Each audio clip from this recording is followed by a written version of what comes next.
আসসালামু আলাইকুম। 11 তারিখে সাহস পাইল না, 12 তারিখে ভোটটা হয়ে গেল, বিএনপি পাশ করলো। তারপরে রাত্রেই শুরু হয়ে গেল মানুষের বাড়ি গাড়িতে হামলা, আগুন দেওয়া। সবচেয়ে কষ্টের ব্যাপার, একজন বোনের উপরে অমানবিক জুলুম হয়েছে নোয়াখালীতে। এর আগেও নোয়াখালীতে ওই যে সুবর্ণার চরে একই ঘটনা ঘটছে। এখানে বোন, 3 সন্তানের মা। এই ঘটনাটাই পুরো ফেসবুকে ছায়া গেছে, ইউটিউবে সবাই প্রতিবাদ করতেছে। আসামি ধরা পড়লো কিনা এরকম কোনো নিউজ দেখতেছি না। আপনাদের চোখে পড়ছে কিনা জানি না। এগুলো কে থামাবে? নাই তো কেউ, তাই না? শুনবে ওনার কথা? হ্যাঁ, তারেক রহমান সাহেব কিন্তু বারবার বলতেছে এগুলো আমি চাই না, এগুলো আমি পছন্দ করি না। সন্ত্রাসীদের উনি পছন্দ করে না বলেই তো 9-10 হাজার বহিষ্কার করছে। এখন আর কি করবে? আইনের হাতে তুলে দিবে, এই তো না? কিন্তু আইন কেন উনার আদেশের, উনার হুকুমের অপেক্ষা করবে? তা তো করা উচিত না। আইনের তো দেখা উচিত না কে তারেক রহমান, কে ডক্টর ইউনূস, কে ডাক্তার শফিকুর রহমান স্যার। তা তো দেখা উচিত না। তা তো আইন দেখবে না, যে অপরাধ করবে তাকে ধরবে। যাই হোক, এই দেশে বোধহয় এগুলা চলতেই থাকবে, এগুলা নিয়ে বইলা লাভ নাই। দেখেন, জামাত ইসলাম ওনাদের পাশটাকে, মানে ওনারা যে বিজয় হয়েছে ওইটাকে শুভেচ্ছা জানাইছে। কোন রকম মিছিল টিছিল বাইর করার কোনো ইচ্ছা ছিল না। কিন্তু গত 2-3 দিনে দেখতেছে জুলুম আর জুলুম, আবার জুলুম শুরু হয়ে গেছে। 11 তারিখে যেটা সাহস পায় নাই, 12 তারিখে রাত্রে সেটা কিভাবে সাহস পায়? তার মানে 11 তারিখে তারা ভয় পাইতো। হ্যাঁ, 11 দলকে ভয় পাইতো। যখনই পাশ করছে বুঝা ফেলাইছে আর কিছু করতে পারবে না, প্রশাসন আমাদের সঙ্গে। এই তো, যে প্রশাসন আমাদের সঙ্গে, যার জন্য আক্রমণটা, যার জন্য এই যে জুলুমটা একটি বোনের উপরে। মুখে নিতে চাই না কি হয়েছে, আপনারা সবাই জানেন। 11 তারিখে সাহস পাই নাই, কিন্তু 12 তারিখে সাহস পাইছে রাত্রে। কেন? প্রশাসন আমাদের, আমাদের বিজয় হয়ে গেছে। এখন প্রশাসন আমাদের কথায় উঠবে, বসবে। আগেই তো বলছে, অনেক রকম মিটিং এ দেখছেন না, তাদের কথায় উঠতে হবে, বসতে হবে। থানার কোনো ওসি কাউকে ধরে নেওয়ার কোনো রকম অধিকার নাই, পারমিশন ছাড়া, নেতার অনুমতি লাগবে। এভাবেই চলবে না, এভাবে চলবে না। এতদিন ঘাস কাটছে, আপনারা মনে করেন ডক্টর ইউনূস স্যার তার জীবনের মূল্যবান টাইমের, হ্যাঁ মূল্যবান সময় তো তার সময়, ওই 18 মাস এমনি দিয়ে গেছে।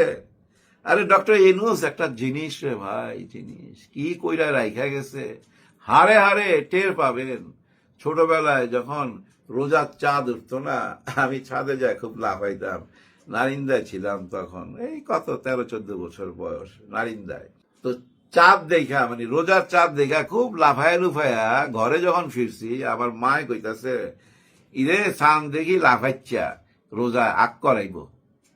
বুঝছেন কিছু? আমার মা কিন্তু পুরো নোয়াখাইলা ভাষায় কথা বলতো। রোজা মানে চাঁদ দেখা লাফাইস না, রোজা আগ করাইব। মানে রোজা তোরা হা করাই দিবে। 30টা রোজা রাখা কঠিন, তারপরে ঈদের আনন্দ, এত লাফাইস না এখন।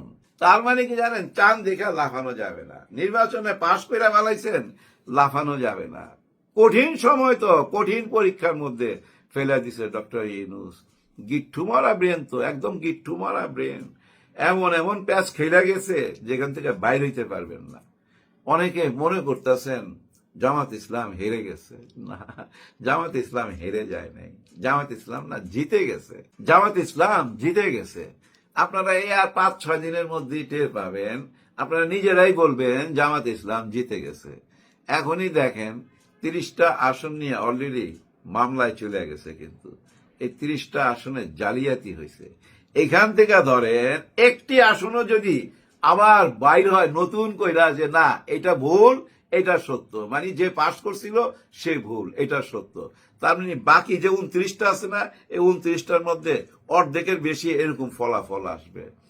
তখনই কিন্তু কলঙ্কিত হয়ে যাবে এই নির্বাচনটা। হ্যাঁ, একটা রায় আসলো যে এই জায়গাটায় ভুল হয়েছে 30টার মধ্যে, একটা রায় পাইলো এই জামাত ইসলাম মানে 11 দল, এই নির্বাচনটা পুরা কলঙ্কিত হয়ে যাবে, প্রশ্নের মুখে চলে যাবে।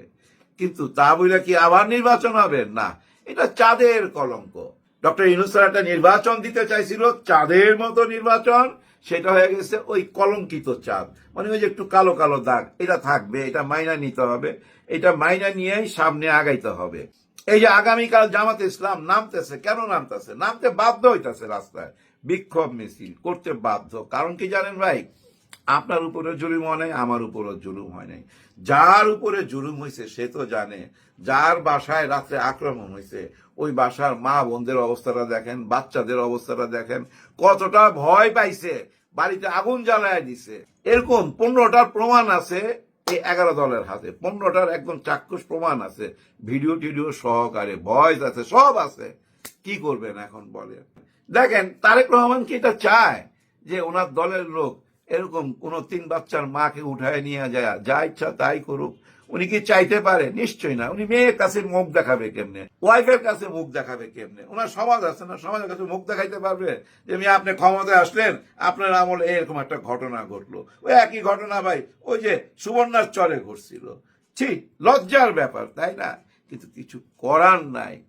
গত 15-16 মাস লন্ডন থেকে উনি তো বহুবার না করছে, কেউ কি শুনছে? শুনে নাই।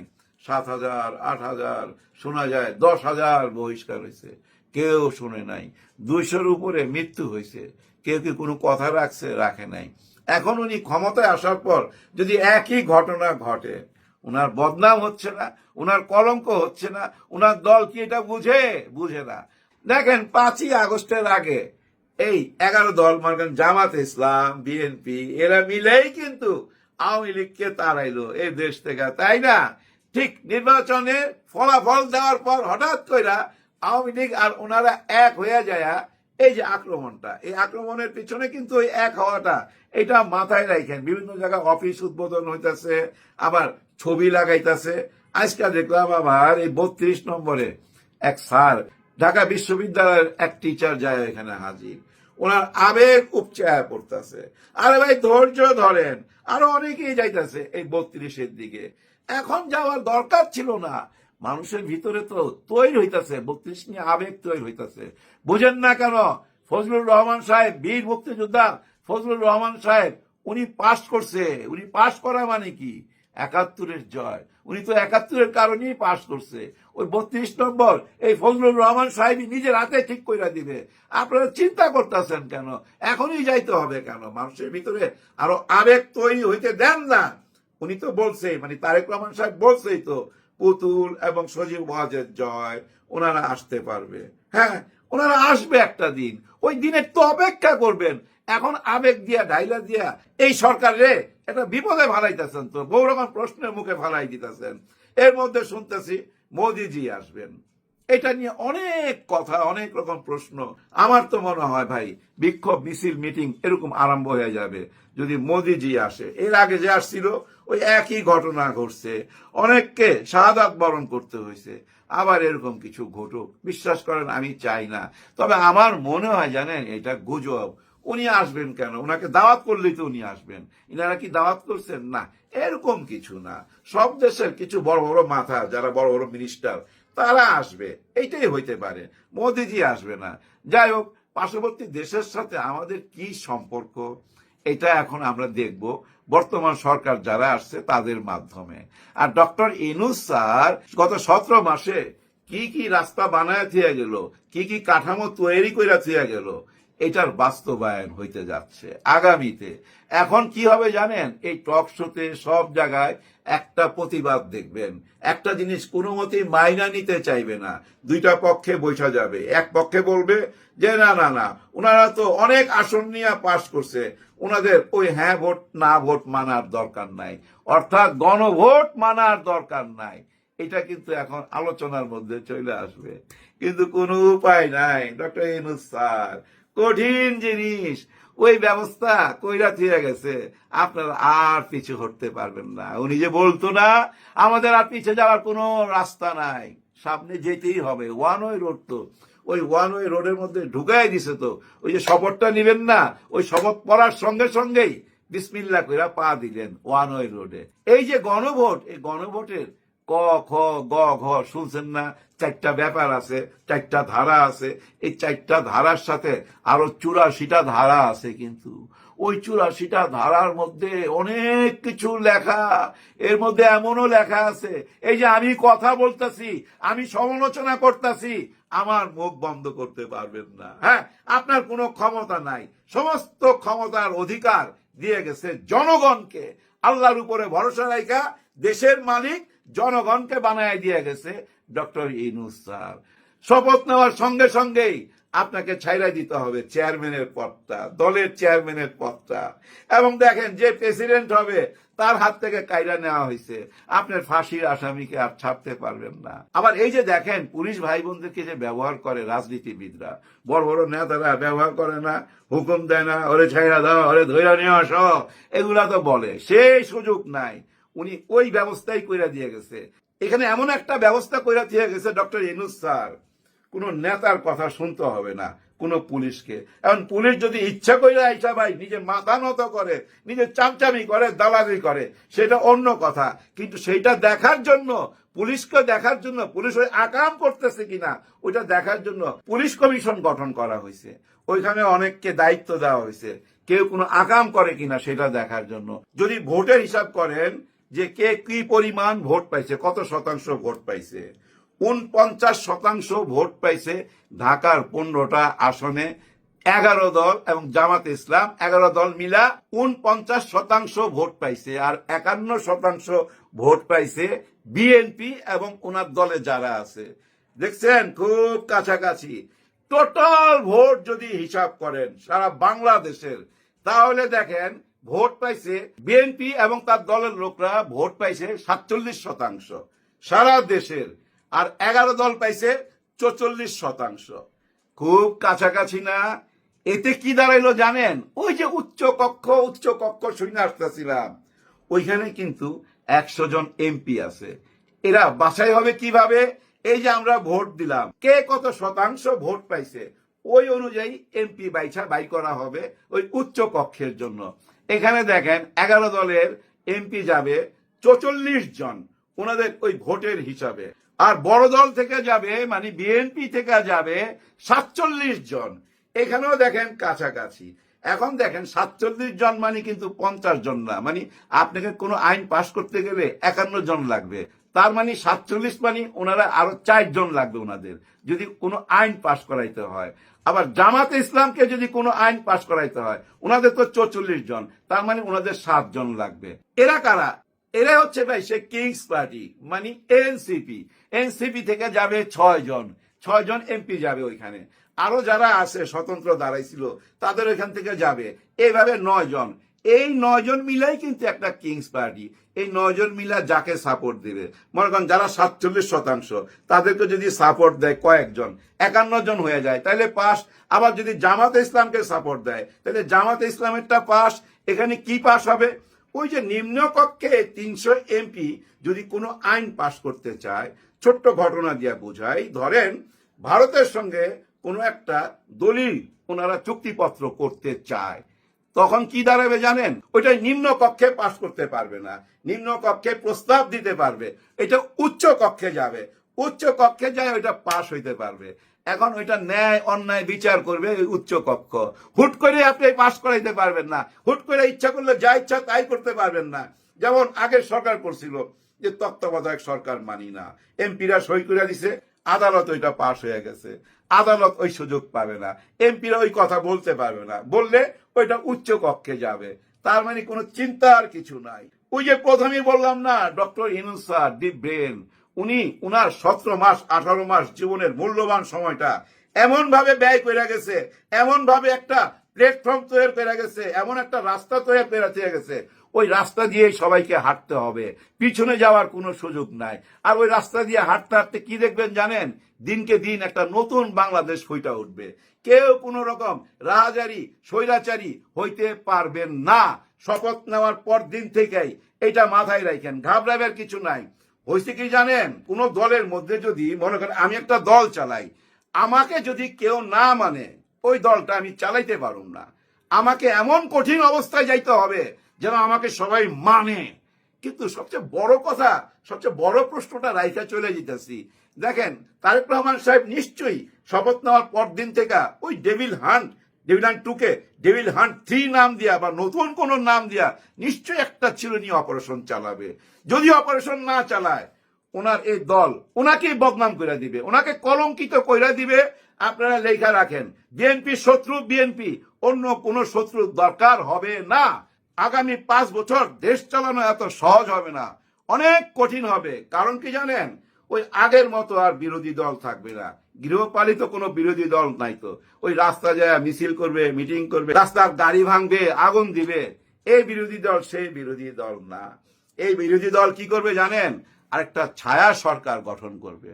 মনে করেন বিএনপি যদি ওনাদের মন্ত্রী বানায়, মনে করেন 40 জনকে ওনারা মন্ত্রী বানাইছে, ইনারাও একটা ছায়া সরকার বানাবে, 40 জন মন্ত্রী বানাবে।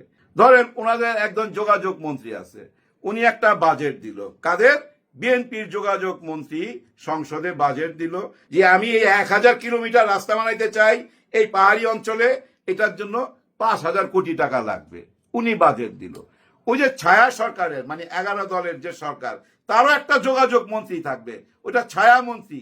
সে তখন আরেকটা বাজেট তুলে ধরবে যে না, 5000 কোটি টাকা লাগবে না, মাত্র 3000 কোটি টাকাতে এটা হয়ে যাবে। সেটা সে তুলে ধরবে কোথায়? এই সংসদে। সংসদে যদি ওই ছায়ামন্ত্রী প্রমাণ করে দিতে পারে এই 5000 কোটি টাকার মধ্যে 2000 কোটি টাকা চুরি আছে, আমি 3000 কোটি টাকায় কইরা দেবো। ওরা এই লোকে মিলা এইভাবে চুরি করতেছে, যদি আমি প্রমাণ দিয়ে দিতে পারি, তাইলে তো ভাই আপনি পৌঁছা গেলেন, আপনি ধ্বংস হয়ে গেলেন। তো মানুষ কি দেখবে? হায়, ছায়া সরকারই তো ভালো। ঠিক এইভাবেই আগামী দিনগুলা পার করবে জামাত ইসলাম এবং এই 11 দল। ওনারা একটা ছায়া সরকার তৈরি কইরা যেভাবে এখন আগাবে, আগামী নির্বাচনের পর উপরওয়ালা যদি ওনাদেরকে ক্ষমতায় না দেয়, এই ছায়া সরকারের যে মন্ত্রীগুলো এখন দেখতেছেন, এই মন্ত্রীগুলাই সেম জায়গায় যায় বসবে।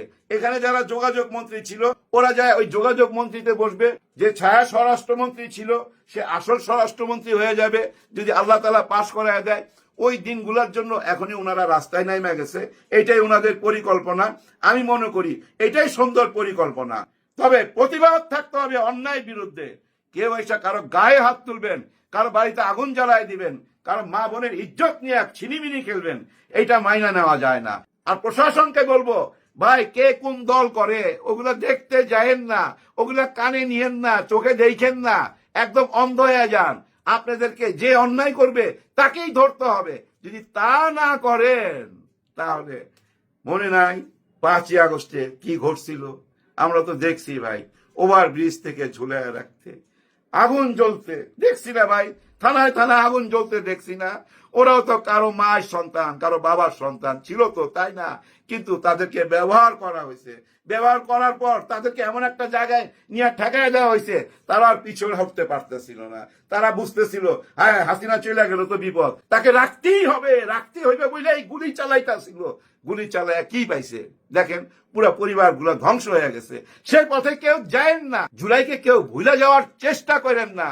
জুলাই কারণে আজকে আপনারা এই নির্বাচন কইরা সরকার গঠন করতে পারছেন। শুধু এইটুকুই মনে রাখলেই হবে, আর বেশি কিছু মনে রাখার দরকার নাই।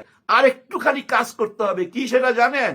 আপনাদের লোকগুলা থামাইতে হবে, এই জুলুমবাজগুলারে থামাইতে হবে। এদের অত্যাচারে দেশবাসী অতিষ্ঠ হয়ে যাচ্ছে। আর কিছু বলতে চাই না, এইটুকু বুঝে নিলেই আমি মনে করি সত্যের পথে যাইতে পারবেন, দেশটা সঠিক পথে নিতে পারবেন। ভাই সবার জন্য মঙ্গল কামনা করতে হবে, অন্যের অমঙ্গল কামনা করতে নাই। অন্যের অমঙ্গল কামনা করলে নিজের অমঙ্গল হয়। সবাই মঙ্গল কামনা করে বিদায় নিতে চাই। সবার জন্য সবাই দোয়া করবেন। আল্লাহ হাফেজ।